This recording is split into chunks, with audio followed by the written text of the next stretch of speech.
नमस्कार रीडर्स, सारांश book blog में आप सबका स्वागत है। आज की किताब का नाम है लोक व्यवहार। आज हम देखेंगे इसका रिव्यू और सारांश। आइए तो देखते हैं इसके रिव्यू में क्या है। क्या आप लोगों के मन को जीतने की कला सीखना चाहते हैं? ज़्यादा से ज़्यादा मित्र बनाना चाहते हैं कि जब भी आप सामने वाले व्यक्ति को काम के लिए बताएं तो वह पूरी ईमानदारी के साथ आपका काम करे। जब आप उसे आदेश दें तो वह चिढ़े नहीं बल्कि सद्भावना के साथ आपका काम करे। तो आइए हम आपको आज ऐसी किताब के बारे में बताते हैं जो आपके इस काम में मदद करेगी। यह बुक है डेल कार्नेगी लिखित लोक व्यवहार, जो आपको सिखाएगी कि हर वर्ग, हर श्रेणी, अलग अलग एज ग्रुप के साथ आपको किस तरह व्यवहार करना चाहिए, जिससे आप उनके चहेते बन जाएंगे और आपकी प्रसिद्धि बढ़ती जाएगी। इस किताब के लेखक है डेल कार्नेगी, हिंदी अनुवादक है डॉक्टर सुधीर दीक्षित, प्रकाशक है मंजुल पब्लिशिंग हाउस प्राइवेट लिमिटेड।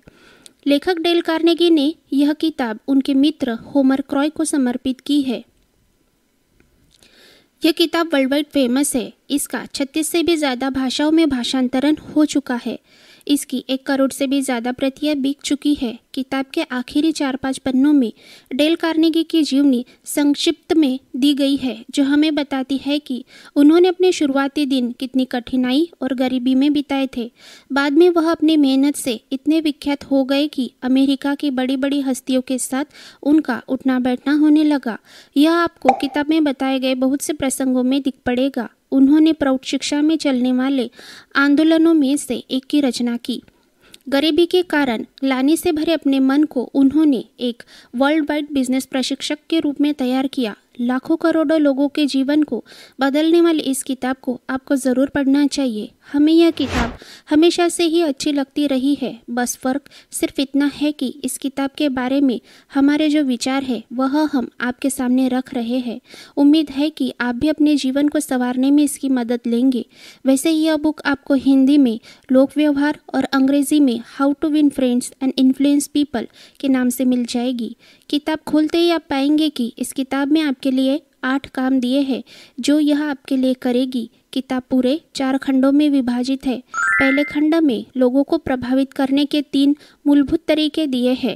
खंड 2 में लोगों का चहेता बनने के 6 तरीके हैं। खंड 3 में उन्होंने लोगों से अपनी बात कैसे मनवाए इसके लिए 12 उपाय बताए हैं। खंड 4 में ठेस पहुंचाए बिना लोगों को कैसे बदले इसके लिए उन्होंने 9 तरीके बताए हैं। किताब के अनुसार 20वीं सदी के शुरुआत में न्यूयॉर्क में एक सर्वे हुआ जिसमें वयस्क लोगों की रुचि अपनी अच्छी हेल्थ और आत्मविश्वास के साथ बोलने की कला में थी। पर तब तक इस विषय पर कोई भी किताब उपलब्ध नहीं थी। उन लोगों की इस ज़रूरत को पूरा करने के लिए डेल कार्नेगी ने यह किताब लिखी। अब ऐसा नहीं है कि वह उठे सुठे और यह किताब लिख डाली, बल्कि इसके लिए उन्होंने वर्षों तक अध्ययन किया, तरह तरह के लोगों के साथ पत्र व्यवहार किए, जानकारियाँ हासिल की। अपने अध्ययन में मदद के लिए उन्होंने अलग से स्टाफ भी रखा जो उनके लिए जानकारियाँ जुटाते थे। क्या आप जानते हैं कि उन्होंने 1.5 लाख भाषणों का अध्ययन किया? उन्होंने अमेरिका के राष्ट्रपति अब्राहम लिंकन इनके जीवन की इतनी डिटेल पढ़ाई की कि किसी और ने इतनी पढ़ी भी नहीं होगी। इतना अध्ययन करने के बाद भी उन्होंने अपनी किताब मात्र कुछ ही पन्नों की लिखी। सबसे पहले तो उन्होंने सारे पॉइंट्स एक पोस्टकार्ड पर ही लिखे थे। फिर वक्त के साथ उनकी यह किताब बढ़ती गई। डेल कार्नेगी अपने जीवन के अंत तक इस किताब के कोर्स को रिवाइज करते रहे ताकि यह हर नई पीढ़ी के साथ अपना तालमेल बिठा सके। यह सारी बातें तो वैसे किताब में ही दी गई है, पर बहुत से लोग किताब में दी गई प्रस्तावना पढ़े बगैर डायरेक्ट पॉइंट से पढ़ना शुरू कर देते हैं। इस वजह से उनको यह कभी पता ही नहीं चल पाता है कि किताब को लिखने के लिए लेखक ने कितनी मेहनत की है। इस कारण वह किसी भी किताब से वह सीख नहीं पाते जो लेखक उनको देने की कोशिश करते हैं। बहरहाल इस किताब के हर एक सिद्धांत को प्रूव करते हुए बहुत से उदाहरण है जिसमें अमेरिका एवं दूसरे शहरों के भी प्रसिद्ध व्यक्तियों का समावेश है, जो हमें दर्शाती है कि वह कौन से सिद्धांतों का उपयोग करके इतने अजरामर हो गए कि हम उन्हें आज तक याद करते हैं। हालांकि डेल कार्नेगी ने उनके जीवन का अध्ययन करके एक एक सिद्धांत को खोजा है। अब आप इसमें कंफ्यूज मत होइएगा। कोई भी व्यक्ति सारे सिद्धांत उपयोग में नहीं लाता था। इसमें से परिस्थिति अनुसार जो आपको उचित लगे आप उसे आजमा सकते हैं। हमें डेल कार्नेगी को सचमुच बहुत बहुत धन्यवाद देना चाहिए कि उन्होंने अपने जीवन का अधिकांश समय इस किताब के सिद्धांत खोजने में, उनका अध्ययन करने में बिताया और यह किताब हमारे लिए लेकर आए। आइए इसी के साथ देखते हैं इस किताब का सारांश। उसके पहले अगर आपने हमारे चैनल को सब्सक्राइब नहीं किया है तो कर लीजिए और नोटिफिकेशन बेल को भी ऑन कर दीजिए ताकि हमारे आने वाले वीडियो की जानकारी सबसे पहले आपको मिल सके। वीडियो अगर अच्छे लगते हैं तो लाइक और शेयर भी ज़रूर कीजिए। यहाँ हम आपके लिए लेकर आते हैं नेशनल और इंटरनेशनल बुक रिव्यूज़ और समरीज हिंदी में। तो जुड़े रहिए सारांश बुक ब्लॉग के साथ। सारांश। किताब में पहला सिद्धांत है कि किसी की निंदा मत करो, बुराई मत करो। किसी भी व्यक्ति की आर्थिक सफलता सिर्फ उसके 15% तकनीकी ज्ञान पर आधारित होती है। बाकी 85% उसके लोगों के साथ व्यवहार पर निर्भर करता है, क्योंकि जिनकी निंदा की जाती है वह भावनात्मक व्यक्ति होते हैं। उनमें पूर्वाग्रह भी होते हैं और खामियां भी। साथ ही उनमें गर्व और अहंकार भी होता है। जब हम किसी की बुराइयां गिनाते हैं तो रिश्ते सुधरने के बजाय बिगड़ जाते हैं। सामने वाला व्यक्ति आलोचना से आहत हो जाता है, फिर वह आपकी भी बुराइयां आपको गिनाना शुरू कर देता है, क्योंकि आलोचना बूमरैंग के जैसी होती है, वह आप ही के पास लौट कर आती है। इस अध्याय में उन्होंने 2 कुख्यात अपराधियों का उदाहरण दिया है जो उनके द्वारा किए गए हर अपराध के लिए दूसरे व्यक्तियों और परिस्थितियों को जिम्मेदार मानते थे, न कि खुद को। इसलिए वह मूर्ख लोगों की श्रेणी में आते हैं, क्योंकि मूर्ख व्यक्ति ही हमेशा दूसरों पर दोषारोपण करता रहता है। इसके उलट उन्होंने अमेरिका के राष्ट्रपति श्रीमान लिंकन इनके व्यवहार का उदाहरण दिया कि गृह युद्ध के दौरान श्रीमान लिंकन ने जनरल मीड को आदेश दिया कि वह ली पर हमला करे, क्योंकि भरे बारिश के दौरान ली के सामने पानी से उफनती नदी थी और पीछे अमेरिका की विजयी सेना। श्रीमान लिंकन को यह ली को हराने का अच्छा मौका नजर आया। उन्होंने तुरंत जनरल मीड को इसका संदेश भिजवाया, पर जनरल मीड ने इसका उल्टा किया। श्रीमान लिंकन इस पर बहुत गुस्सा हुए, लेकिन वह एक शालीन और संयमित व्यक्ति थे। उन्होंने बाद में शांति से सोचा कि अगर मीड की जगह मैं होता तो मैं क्या करता। उन्होंने गुस्से में जो पत्र लिखा था, उन्होंने वह पत्र जनरल मीड को कभी नहीं भेजा, क्योंकि वह एक निंदा करने वाला पत्र था।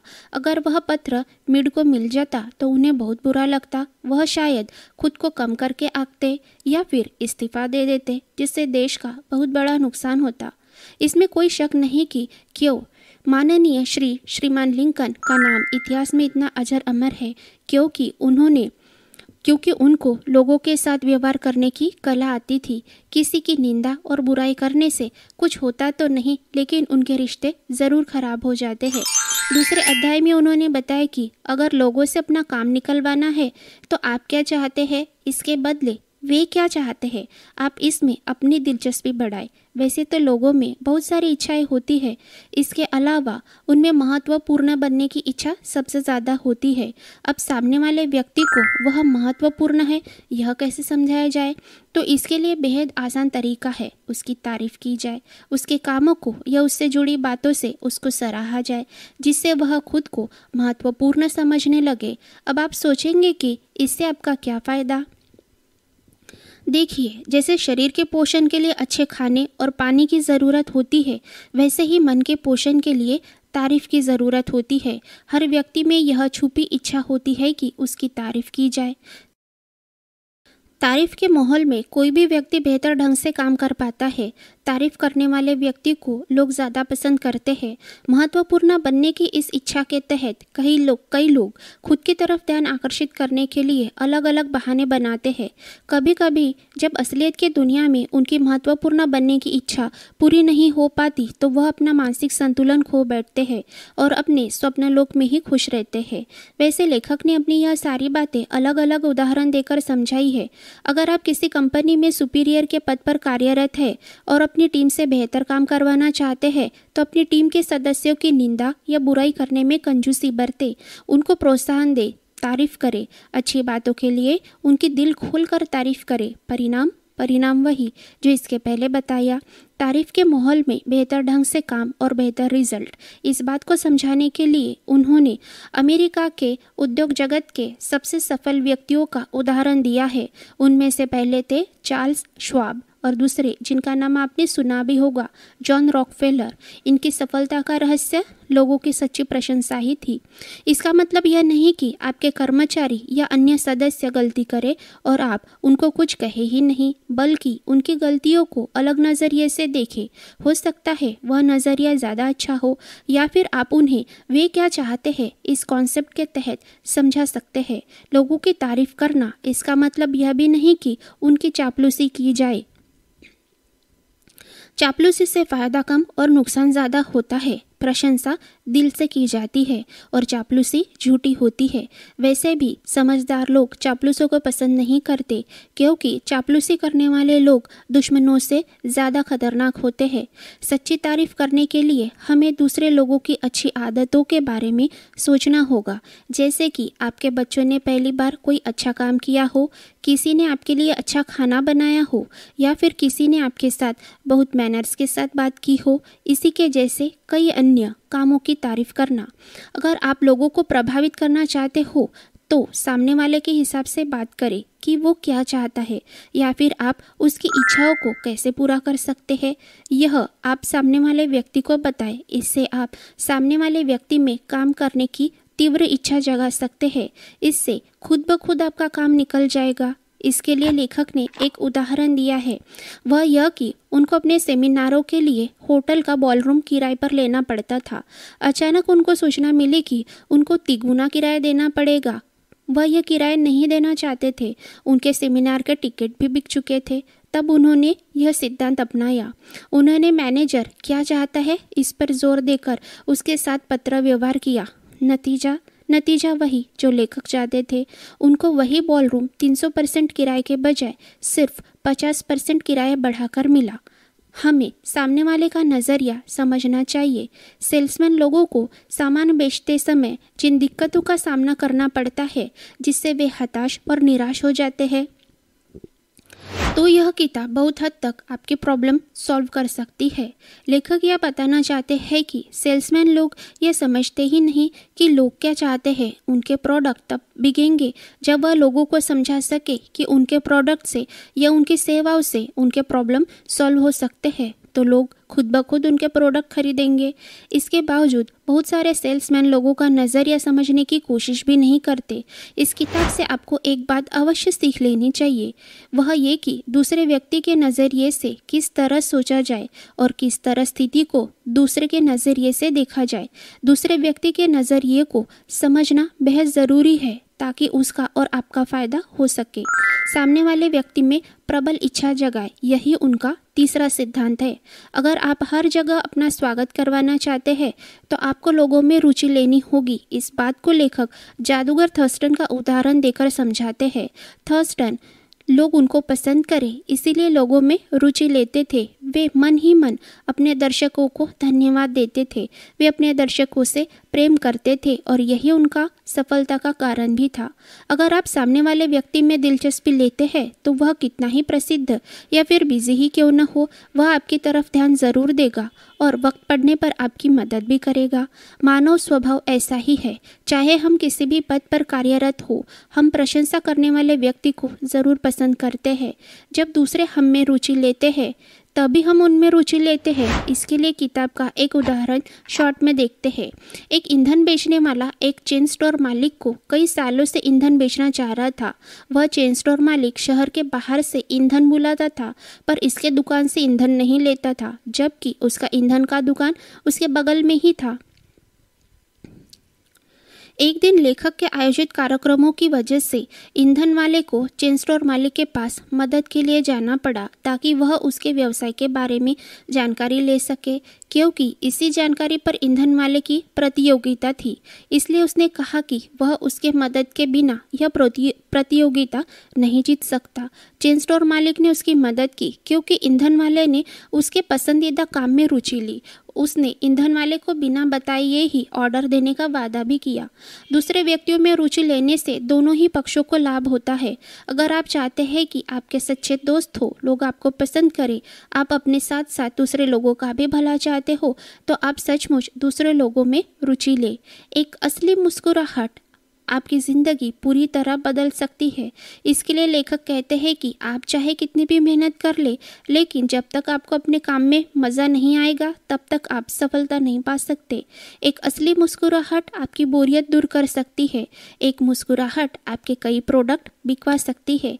एक असली मुस्कुराहट आपको कई अच्छे और सच्चे लोगों से जोड़ सकती है।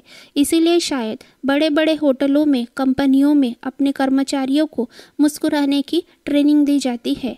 मुस्कुराने के लिए आपको खुश होना होगा। खुश होने के लिए आपको ऐसा व्यवहार करना पड़ेगा कि आप सचमुच खुश हैं। इसके लिए आपको अपने अंदर खुशी की भावनाएं लानी होगी। खुशी की भावनाएं लाने के लिए आपको वह काम करने होंगे जो आपको खुशी दे। इससे आप खुशी महसूस करने लगेंगे। इससे आपकी भावनाएं खुशी की भावनाओं में परिवर्तित हो जाएगी। किसी भी व्यक्ति का नाम उसके लिए बहुत महत्वपूर्ण होता है। उसका नाम पुकारने से वह खुद को महत्वपूर्ण समझने लगता है। इसीलिए सफल व्यवसायी, राजनीतिज्ञ उनके सहयोगियों के नाम याद रखते हैं, उन्हें हर बार नाम से बुलाते हैं। फिर चाहे वह अमेरिका के स्टील किंग एंड्रयू कार्नेगी हो या फिर अमेरिका के राष्ट्रपति माननीय रूजवेल्ट। एंड्रयू कार्नेगी को तो स्टील के बारे में उतना पता भी नहीं था जितना कि उनके कंपनी में काम करने वाले लोगों को। फिर भी वह स्टील किंग थे क्योंकि उनको लोगों के साथ व्यवहार करने की कला आती थी। उन्होंने यह जान लिया था कि लोगों के लिए उनके नाम महत्वपूर्ण होते हैं। वह अमूमन विरोधी व्यवसायियों के नाम अपनी कंपनी को दिया करते। उनकी सफलता के कारणों में से यह भी एक था। किताब का अगला सिद्धांत है कि अच्छे श्रोता बनिए। दूसरों को खुद के बारे में बातें करने के लिए प्रोत्साहित कीजिए। अब यह कैसे करें? इसलिए लोगों की बात ध्यानपूर्वक सुनने की आदत डालें। देखा जाए तो बहुत सारे लोग सिर्फ अपनी बात कहने में ही विश्वास रखते हैं। वह सामने वाले व्यक्ति की बात सुनना नहीं चाहते, लेकिन आपको ऐसा नहीं करना चाहिए। जब सामने वाला व्यक्ति आपको कुछ बता रहा हो तो उसकी बातों को ध्यान से सुने, बीच में ही उसकी बातों को तोड़े नहीं। इससे वह खुद को महत्वपूर्ण महसूस करने लगेगा और अपने मन की सारी बातें आपको बता देगा। हो सकता है कि वह आपका अच्छा मित्र बन जाए। सामने वाले व्यक्ति की रुचि के विषय में बात करें। यह सिद्धांत वैसे ही है जैसे कि सामने वाले व्यक्ति में दिलचस्पी लेना। मानव और पशुओं में यही फर्क होता है कि मनुष्य में महत्वपूर्ण होने की भावना होती है। वह चाहता है कि उसे सराहा जाए, उसकी तारीफ की जाए। ज़रूरी नहीं कि हम हमेशा लोगों से काम निकलवाने के लिए ही उनके साथ अच्छा व्यवहार करें, बल्कि आप सचमुच उनके साथ अच्छा व्यवहार करें, उनकी तारीफ करें, जिससे वह खुद को महत्वपूर्ण मानने लगे। इससे आप लोगों को तुरंत ही अपनी ओर आकर्षित कर लेंगे। इसका संक्षिप्त रूप यह कह सकते हैं कि दूसरों के साथ वही व्यवहार करो जैसा तुम चाहते हो कि लोग तुम्हारे साथ करें। यही बात दुनिया के महान धार्मिक ग्रंथों में भी लिखी है। अब तक तो आप समझ ही गए होंगे कि हर इंसान खुद को महत्वपूर्ण समझता है। जब भी वह कभी दूसरे व्यक्ति से मिलता है तो खुद को उससे ज़्यादा सुपीरियर मानता है। जिस किसी के पास इसके लिए कारण नहीं है, वे अपने ईगो को सेटिस्फाई करने के लिए अहंकार और बहस का सहारा लेते हैं, जो कि बहुत बुरी बात है। वैसे भी बहस करना मतलब समय नष्ट करना। सामने वाले व्यक्ति को जिसमें इंटरेस्ट हो उसकी बातें करें, फिर आपके काम अपने आप हो जाएंगे, बशर्ते यह काम आप ईमानदारी से करें। बहस से हमेशा ही बचना चाहिए क्योंकि यह सामने वाले व्यक्ति को आपका विरोधी बना देती है। इससे आपको उसकी सद्भावना हासिल नहीं होती। लेकिन हर बार बहस से कैसे बचा जाए? तो इसका उत्तर है सामने वाले की सच्ची तारीफ करके, उसके महत्व को स्वीकार करके। फिर सामने वाला व्यक्ति अपने आप ही आपसे सहानुभूतिपूर्ण व्यवहार करने लगेगा। अगर आप किसी को अपना दुश्मन बनाना चाहते हैं तो सीधे उसके मुंह पर बोल दीजिए कि वह गलत है। इससे उसका स्वाभिमान बुरी तरह आहत हो जाएगा। उसका उग्र रूप भी आप तभी देख सकेंगे। वह खुद को सही साबित करने के लिए आपसे बहस करेगा। आपके रिश्ते खराब होंगे और वह आपको कतई पसंद नहीं करेगा। ऐसा करने से आप उसे अपना कोई भी प्रोडक्ट बेच भी नहीं पाएंगे। अगर आप उससे अपने बहस में जीत भी जाए तो इससे आपकी कंपनी को फ़ायदा कम नुकसान ज़्यादा होगा। इसके लिए लेखक का सिद्धांत यह है कि दूसरे व्यक्ति के विचारों के प्रति सम्मान दिखाए, उन्हें सीधे तौर पर कभी न बताए कि वह गलत है। बहस न करने की आदत पर काबू पाकर बेंजामिन फ्रैंकलिन ने अपने आप को अमेरिका के इतिहास के सर्वाधिक योग्य, सौम्य और कूटनीतिक मनुष्य में से एक बनाया। आज भी बेंजामिन फ्रैंकलिन की आत्मकथा अमेरिकी साहित्य में एक अमर पुस्तक है। यह आज भी सबसे आकर्षक जीवनियों में से एक है। इतने महान इंसान का उदाहरण देकर लेखक ने यह सिद्धांत बहुत ही अच्छे से समझाया है।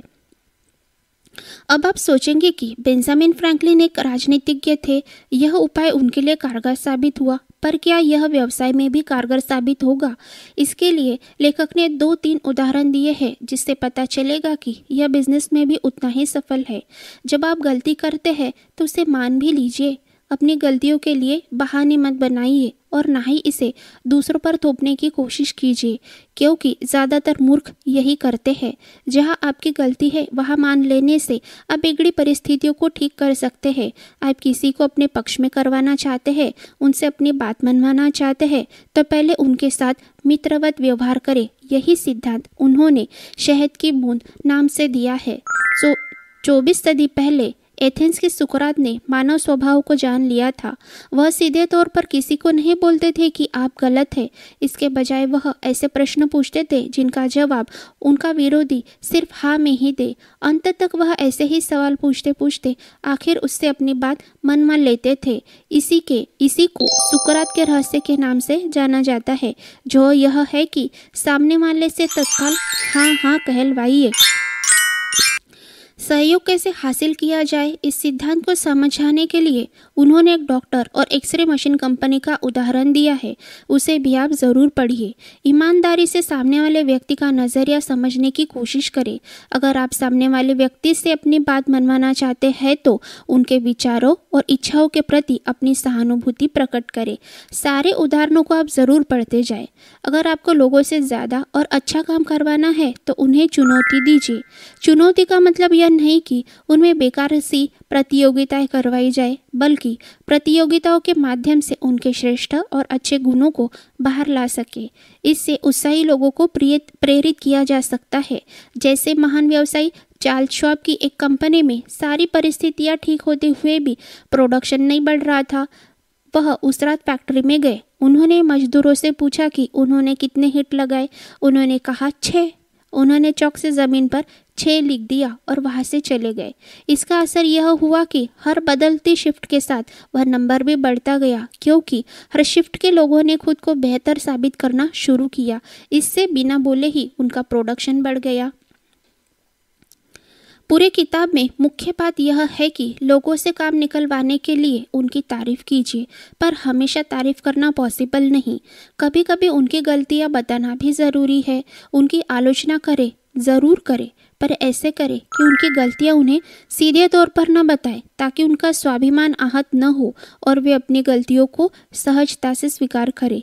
किताब के बाकी सारे सिद्धांत तो आपको शॉर्ट में बता दिए हैं, फिर भी बहुत सारे बचे हैं। जैसे कि सीधे आदेश देने की बजाय प्रश्न पूछिए, सामने वाले आदमी को लाज बचाने दे, दिल खोल कर तारीफ करे, सामने वाले को एक ऐसी इमेज दे जिससे वह सही साबित करना चाहे, प्रोत्साहित करे, यह बताए कि गलती सुधारना आसान है, इत्यादि। यह वह नियम है जिससे आप अपने रोज़मर्रा की ज़िंदगी के बहुत सारे प्रॉब्लम सॉल्व कर सकते हैं। यहाँ तक कि आप इन्हें कल होने वाली बिजनेस मीटिंग में भी लागू कर सकते हैं। यह इतने ही आसान है। इस किताब को आप अपने पास ही रखते जाए। जब भी आपको ज़रूरत पड़े इसे निकाल कर पढ़े। कोई ना कोई सिद्धांत आपका प्रॉब्लम ज़रूर सॉल्व करेगा। आपकी ज़िंदगी को बेहतर बनाने में यह किताब ज़रूर मददगार साबित होगी। कुल मिलाकर लेखक ने यह बातें बताई है कि हर व्यक्ति प्रशंसा और सम्मान का भूखा होता है और इसे पाने के लिए वह कुछ भी कर सकता है, पर इसके लिए उसकी झूठी तारीफ न करे, चापलूसी न करे। इस किताब में बताए गए सिद्धांत तभी काम करेंगे जब आप सच्चे दिल से अपनी बात सामने वाले से कहेंगे। जीवन के कुछ अनमोल सबक सिखाती इस किताब को आप एक बार अवश्य पढ़ें। मिलते हैं और एक नई किताब के साथ। तब तक के लिए धन्यवाद।